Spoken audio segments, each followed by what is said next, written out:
Bulletin में बात किसानों को लेकर करेंगे क्योंकि लगातार किसानों का जो उग्र प्रदर्शन है एक बार फिर से शुरू हो गया है। देश की राजधानी दिल्ली में किसान अपने ट्रैक्टर ट्रॉली के साथ लगातार पहुंच रहे हैं। किसान आंदोलन को देखते हुए सुरक्षा के पुख्ता इंतजाम किए गए हैं। आपको यह भी बता दें, दिल्ली का प्रसिद्ध लाल किला पर्यटकों के लिए बंद कर दिया गया है। किसानों के दिल्ली चलो मार्च के चलते सुरक्षा बढ़ाई गई है क्योंकि आज 13 फरवरी है और 13 फरवरी को जिस तरह से किसानों ने 2 दिन पहले ही ऐलान कर दिया था कि दिल्ली चलो हम मार्च निकालेंगे, अब ऐसे में सुरक्षा के पूरी राजधानी दिल्ली में पुख्ता इंतजाम है। चाहे यूपी से सटे बॉर्डर हो या फिर हरियाणा से सटे बॉर्डर हो, सभी पर सीमेंट के बैरिकेड्स लगाए गए हैं। जगह जगह मोटे मोटे कीले लगा दिए गए हैं ताकि किसान जो है आगे ना बढ़ पाए।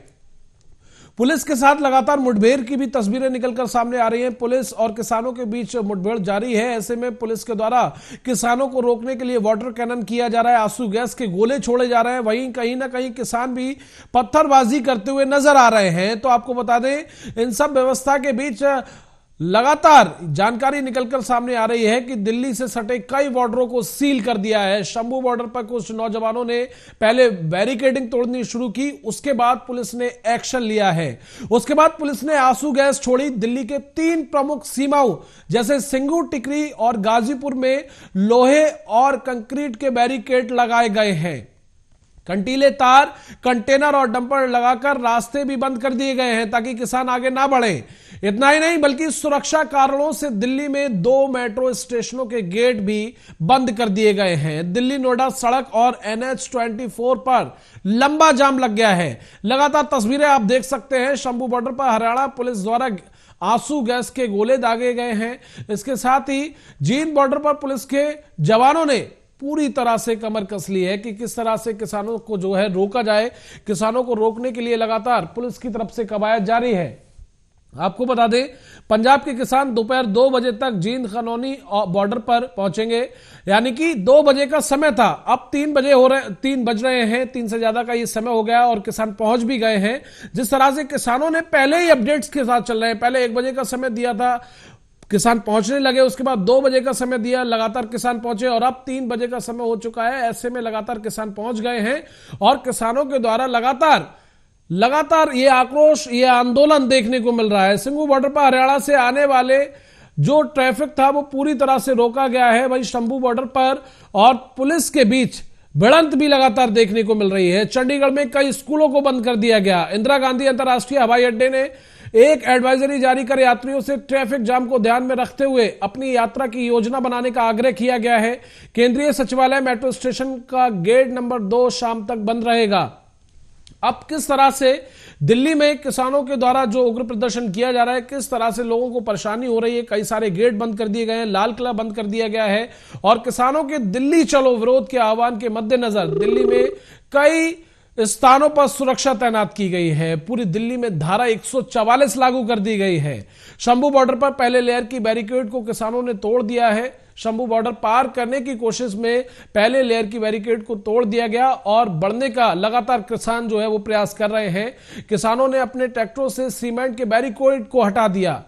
अब कितनी लगातार जो झड़पों की तस्वीरें हैं वो निकलकर सामने आ रही हैं। दिल्ली में लाल किला बंद कर दिया गया है। किसान आंदोलन के चलते लगातार जो फैसले लिए गए हैं दिल्ली सरकार के द्वारा वो काफी अहम है।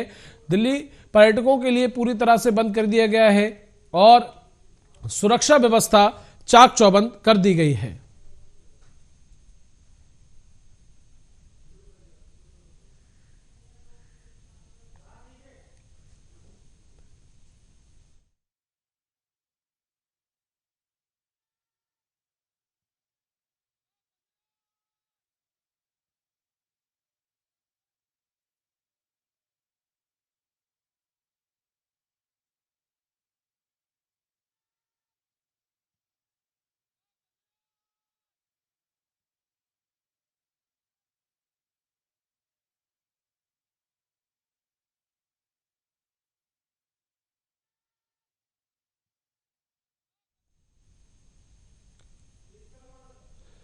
तो लगातार किसानों के द्वारा प्रदर्शन देखने को मिल रहा है। जगह जगह सुरक्षा व्यवस्था जो है वो देखने को मिल रही है। वरिष्ठ एसआई अधिकारी लगातार तैनात हैं और उनके द्वारा लगातार जानकारी भी साझा की जा रही है।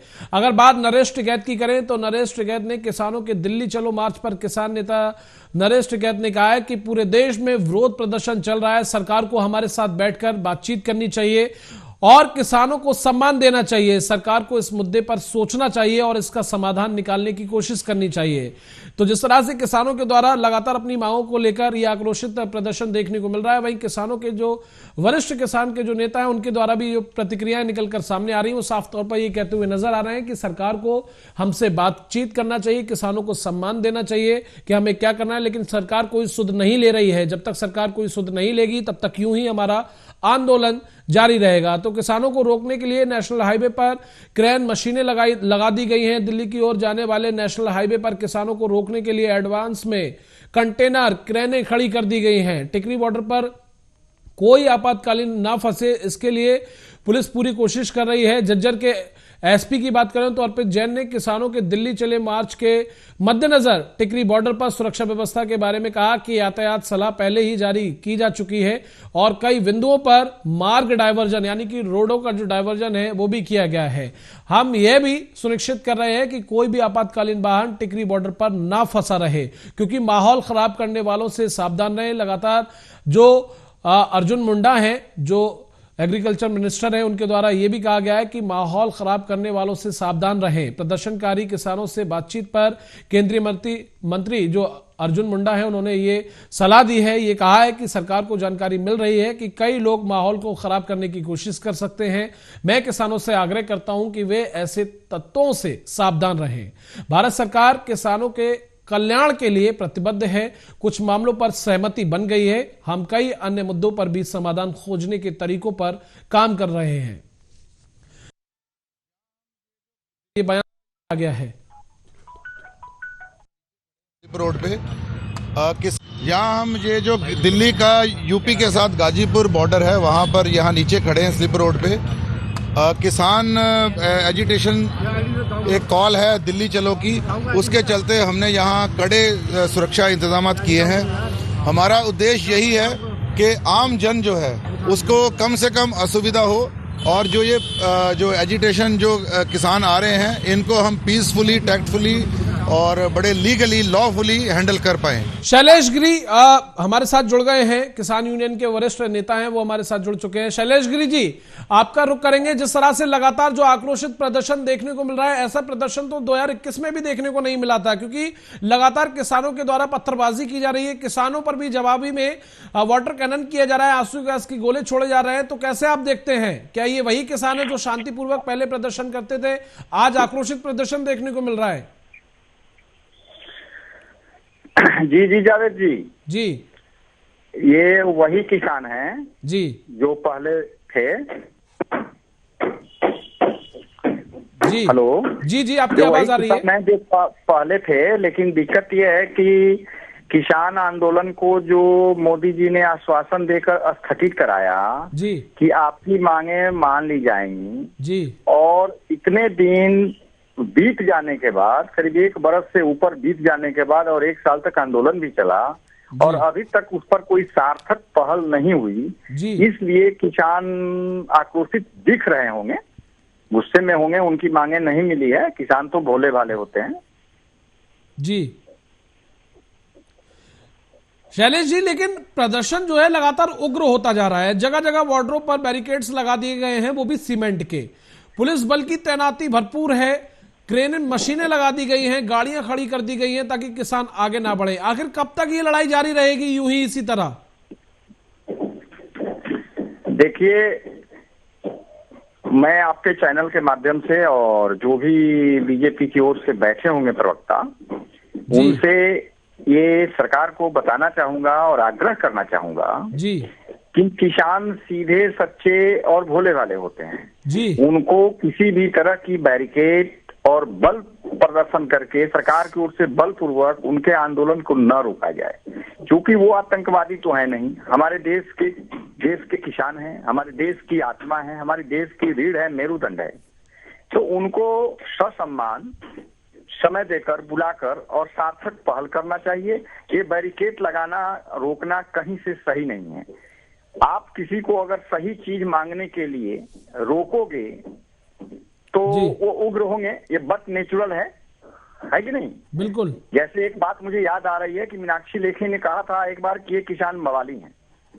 हम एक नेशनल टेलीविजन पर बैठे थे तो मैं बोला था कि नहीं, ये किसान मवाली नहीं है, ये किसान सवाली हैं, सवाली जो आपसे सवाल करने आए हैं कि आपने बोला था कि 2022 में किसानों की आय मैं दुगनी कर दूंगा। जी। समझ में नहीं आ रहा है हम किसानों को कि आय को दुगनी करेंगे कैसे। पहले तो उन्होंने एमएसपी नहीं दिया, और एमएसपी जो निर्धारित भी की जाती है उस पर बिक्री नहीं होती है, क्योंकि कुछ दलाल बैठे होते हैं जो माल को, किसानों के उत्पाद को अयोग्य घोषित करते हैं और वही कम दामों में लेकर फिर सरकार की मंडी में उतना देते हैं, है ना, और करवाते हैं। तो सरकार से दलालों की मिली गांठ है।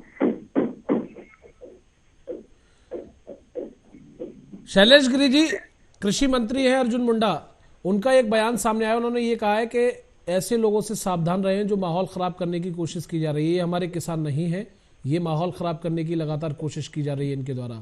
क्योंकि आप अगर तस्वीरें देखेंगे शैलेश गिरी जी, और देख भी रहे होंगे, और ऐसे में हैरान कर देने वाली ये तस्वीरें, लगातार पत्थरबाजी की तस्वीरें नजर आ रही है। वाटर कैनन पुलिस अधिकारियों के द्वारा किया जा रहा है, आंसू गैस के गोले छोड़े जा रहे हैं।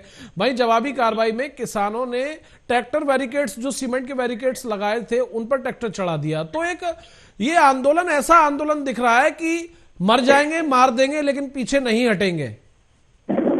नहीं, जावेद जी, आपने कृषि मंत्री के बयान को याद दिलाया जी कि ये वो किसान नहीं है जी। तो कृषि मंत्री के बयान को मैं ससम्मान मानता हूं जी। अगर वो किसान नहीं है और वो आतंकवादी हैं और असंवैधानिक तत्व हैं, अराजक तत्व हैं, तो सरकार की ये जिम्मेवारी बनती है कि प्यूरिफाइड करके, सूक्ष्मदर्शी लगाकर किसानों को अलग करें और जो गलत तत्व हैं, असामाजिक तत्व, उनको पकड़ें और उनको दंड दें। हमारा किसान, हमारे कोई भी किसान नेता और किसान संगठन वैसे लोगों को दंडित करने के लिए हम नहीं रोकने वाले हैं। सवाल ये भी है कि थोड़ा पीछे चलते हैं 2021 की तरफ, कि जब सरकार से सहमति बन गई थी, उस समय नरेंद्र तोमर जी जो थे वो कृषि मंत्री थे, आपको बखूबी पता है। ऐसे में जब सहमति बन गई थी एमएसपी को लेकर, सारी चीजों को लेकर, और आंदोलन खत्म हो गया था एक लंबे पीरियड के बाद, जो तंबू वगैरह लगाए गए थे, चाहे गाजीपुर बॉर्डर पर हो या नोएडा बॉर्डर पर हो, वो पूरा समाप्त हो गया था। फिर आखिरकार ऐसी स्थिति कहां फंसी, कहां किसानों ने ये महसूस किया? मैं जानना चाहूंगा, आप एक बार विस्तार पूर्वक बताएं कि वही हमारे साथ धोखा हुआ है, जो वादे, जो सहमति बनी थी, उन पर सरकार खरी नहीं बिल्कुल धोखा हुआ है। आप नरेंद्र सिंह तोमर की बात की तो मैं बता रहा हूँ, कई वार्ता में हम लोग रहे हैं जी। 9वें दौर के वार्ता में जी स्पष्ट तौर पर कृषि मंत्री नरेंद्र तोमर जी ने कहा कि किसी भी कीमत पर मैं एमएसपी देने के सक्षम नहीं हूँ। सरकार एमएसपी पर पूरे देश के फसल को नहीं खरीद सकती है जी, नहीं खरीद सकती है।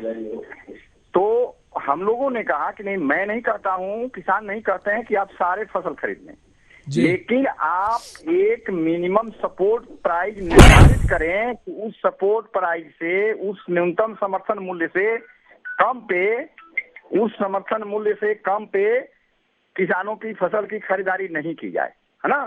तो ये तो हुआ नहीं। और जो निश्चित करते हैं उसकी गारंटी दें आप जी, उससे कम पर फसल ना खरीदी जाए, है ना जी। तो और जो तो बता नहीं रहे, दलाल बैठे हैं सरकारी मंडी में, सरकार के जो दलालों से मिली भगत है, वो किसानों के माल को, उत्पाद को अयोग्य घोषित करते हैं और फिर उन दलालों के माध्यम से इन किसानों के फसलों का दोहन करते हैं। ये तो किसानों के साथ कहीं न कहीं बहुत बड़ा अत्याचार है, और इसको देखते हुए बैरिकेड लगाकर जो भी बाधाएं उत्पन्न की जा रही है, सरकार को नहीं करनी चाहिए। अगर कृषि मंत्री कहते हैं कि इसमें असामाजिक तत्व हैं, तो आप उन असामाजिक तत्वों को चिन्हित करें। आप सरकार में बैठे हैं, आपकी जिम्मेवारी है, और किसान को अलग चिन्हित करें। किसान कभी असामाजिक तत्व नहीं हो सकता, आप उसको जाने दें। वो मवाली नहीं, वो सवाली है। मीनाक्षी लेखी के बयान को मैं बार बार रिपीट करूंगा। आपके नेता है राकेश टिकैत, उन्होंने अभी फिलहाल ताजा उनका एक बयान सामने आया है। उन्होंने ये कहा है अपने बयान में कि देश में बड़ी पूंजीवाद कंपनियां हैं, उन्होंने एक राजनीतिक पार्टी बना ली है और इस देश पर कब्जा कर लिया है। ऐसे में दिक्कतें आएंगी ही अगर उनके किसान साथ कोई अन्याय हुआ है। उन्होंने कहा कि अगर किसानों के साथ कोई अन्याय हुआ है, सरकार ने उनके लिए कोई दिक्कत पैदा की है, तो ना तो वो किसान हमसे ज्यादा दूर है और ना ही दिल्ली हमसे ज्यादा दूर है। कितना बड़ा बयान दिया है, समझते हैं आप शैलेश गिरी जी? राकेश टिकैत जी का बयान जो है जी, वो सारगर्भित बयान है। हाँ, आप देख सकते हैं, किसान, जवान और किसान के ही पुत्र, मैं इसमें एक चीज और जोड़ देता हूँ, किसान के ही पुत्र जवान हैं। और अभी ड्राइवरों के साथ जो नियम लागू की गई थी, नया बिल है ना जी, वो भी कहीं नहीं कहीं किसान के ही औलाद हैं। तो टिकैत साहब आखिर क्यों इस प्रोटेस्ट में मौजूद नहीं है? सवाल ये भी तो बड़ा है। टिकैत साहब नहीं मौजूद हैं जी, क्या? उनके बयान को एक बार फिर बताइएगा। उन्होंने ये बयान दिया है कि जो देश में बड़ी बड़ी कंपनियां हैं, जो पूंजीवाद बैठे हुए हैं, उन्होंने एक राजनीतिक पार्टी बना ली है, इस देश पर कब्जा कर लिया है। दिक्कतें तो आएंगी अगर किसान के साथ अन्याय हुआ है, तो सरकार ने जो हमें आश्वासन दिया वो पूरा नहीं किया है, तो हमारे लिए ना दिल्ली दूर है ना किसान हमसे दूर है। मतलब उन्होंने किसानों के हित में ये बात कही है। नहीं, वो तो मैं समझ रहा हूँ, उन्होंने ठीक कहा है जी। जैसे पूंजीवाद की जहां तक बात है, तो देखिए जावेद जी, एक बात मैं आपको याद दिला दूं जी, जैसा कि आप भी जानते होंगे कि पूंजीवाद की चर्चा उन्होंने किया है, तो सावरकर ने एक पुस्तक में लिखा था कहीं, जी, सावरकर ने जी, कि देश की पूंजी 2-3-4 पूंजीपतियों के हाथ में अगर कर दी जाए, है ना, और तब सरकार चलाई जाए, है ना, तो वो स्थिति कहीं ना कहीं आ रही है। इसको राकेश टिकैत ने इंगित किया है, और इस तरह की सरकार रहेगी तो दिक्कत आएगी, बिल्कुल दिक्कत आएगी। सुनने की बात है कि 20,000 करोड़ कितना करोड़ पूंजीपतियों का माफ किया जा रहा है, बिल्कुल। और किसान जो हैं वो आज द्वितीय दर्जे के भारतीय नागरिक बने हुए हैं, जबकि उनको प्रथम दर्जा कराना चाहिए। और प्रथम दर्जा का भारतीय नागरिक जो पूंजीपति हैं वो बने हुए हैं, चूंकि इलेक्शन में इन सत्ताधारी पार्टियों को नोट दिया करते हैं और द्वितीय दर्जे के हैं वोट दिया करते हैं। बिल्कुल, वो दिक्कत आएगी। और बात ठीक है कि ना दिल्ली दूर है और ना किसान दूर है, ये भी बात ठीक है। टिकैत साहब ने यह भी कहा कि दिल्ली में 13 महीने किसान आंदोलन चला, इस दौरान हमारी सरकार के साथ 12 दौर की बातचीत हुई। उन्होंने कहा कि 22 जनवरी 2021 के बाद भारत सरकार से हमारी कोई बात नहीं हुई। अब 3 साल बाद ये बातचीत शुरू हुई है, जब ये आंदोलन हो रहा है। किसानों के दिल्ली चलो मार्च पर साफ ये जो बयान उन्होंने दिया है, पूरे देश में विरोध इसका चल रहा है। तो टिकैत साहब अभी भी ये कहते हुए नजर आए कि 12 दौर की हमारी बातचीत तो हुई और सरकार से सहमति भी बनी, और 13 महीने के बाद हमारा वो आंदोलन खत्म हो गया। लेकिन जब किसानों को फिर से दिक्कत होना शुरू हुई, फिर से ये आंदोलन शुरू हुआ है। आखिर सरकार क्यों बात नहीं मान रही? सरकार को सुनना चाहिए। जी बिल्कुल। 13 महीना के आंदोलन के बाद जो किसानों को आश्वासन दिया गया जी, उसके बाद 36 महीने जो किसान बैठ करके प्रतीक्षारत रहा, जी, बेबसी से इंतजार करता रहा कि सरकार के तरफ से किसानों के हितार्थ कोई अहम फैसला आएगी जी, और अहम फैसला न आने के बाद, जी, एक कहावत है भोजपुरी में हमारे यहाँ कि आतुर पाके करे कुकर्मा, जी, तो किसान आतुर हो गए हैं, है ना, और आतुर पाकर तब दिल्ली चलो की बात हुई है। और किसान, आपके चैनल के माध्यम से मैं ये आह्वान नहीं हुंकार करूंगा कि पूरे देश के किसान, हमारे झारखंड और बिहार के किसान भी अगर सुन रहे हैं आपके चैनल के माध्यम से, तो वो इस आंदोलन को सबल बनाने के लिए बिहार और झारखंड से भी दिल्ली चले। बिल्कुल। नरेश टिकैत ने साफ तौर पर एक और बयान दिया। नरेश टिकैत ने कहा है कि सरकार को हमारे बीच बैठकर बातचीत करनी चाहिए, सहमति हमारे साथ, या किसानों को अपना समर्थन देना चाहिए, किसानों को सम्मान करना चाहिए। तो क्या किसानों को सम्मान नहीं मिल पा रहा, या सरकार अभी तक आखिर क्यों आपकी कोई बातचीत नहीं हुई? क्योंकि जिस तरह से 13 फरवरी का किसानों ने जो समय दिया था, आज 13 फरवरी का दिन है, एक बड़ा मार्च निकालने का उन्होंने पहले ही समय दिया था। सरकारें अलर्ट हो गई, पूरा किसानों को रोकने के लिए व्यवस्था पूरी कर ली गई, इंतजाम पूरे कर लिए गए। तो क्या शैलेश जी अभी तक सरकार की तरफ से कोई ऐसी प्रतिक्रिया नहीं आई है किसानों को लेकर कि भाई बात करेंगे या नहीं करेंगे? क्योंकि कृषि मंत्री अर्जुन मुंडा की बात करें, उन्होंने तो साफ तौर पर यह कह दिया कि ये माहौल खराब करने की कोशिश की जा रही है, ऐसे लोगों से सावधान रहें। नहीं, अर्जुन मुंडा की बात करने में जवाब दे रहा हूँ। देखिए, 13 महीना के आंदोलन के बाद जी जो किसानों को आश्वासन दिया गया और 36 महीने तक कोई भी सार्थक पहल न करके किसानों के साथ भेदभाव किया गया और टाल मटोल की नीति अपनाया गया, इसलिए अपनाया गया कि ये किसान भोले भाले और सीधे सच्चे हैं और ये ठंडे बस्ते में चले जाएंगे। तो जावेद जी, मैं आपको बता दूं कि किसान ठंडे बस्ते में नहीं जाने वाले हैं। और सरकार ने देखा है कि 26 नवंबर को जब हरियाणा में जगवीर घसोला की गिरफ्तारी हुई पहले जी, और 11 बजे रात को पुलिस उनके अहाते को फांद कर ये किया, तो पहला स्टेटमेंट मेरा गया था कि किसान आंदोलन कभी कमजोर नहीं हो सकता। और आज आपके चैनल के माध्यम से और सरकार को भी मैं ये बताना चाहता हूं, सचेत करना चाहता हूं कि आपने पहला आंदोलन देख लिया है जी, रोकने की जे न के न प्रकार न एक उपाय उठा नहीं रखा है, और आज भी वही सीमेंटेड बैरिकेड। ठीक है, वक्त का अभाव है। एक आखिरी सवाल शैलेश गिरी जी, कब तक ये आंदोलन जारी रहेगा और कैसा ये आंदोलन अपना रूप ले सकता है अगर मांगे नहीं मानी गई, और अगर सहमति बन जाती है तो कब तक, क्या कुछ इसी को लेकर एक आखिरी प्रतिक्रिया मैं चाहता हूं कि आप हमारे दर्शकों को विस्तार पूर्वक बताएं।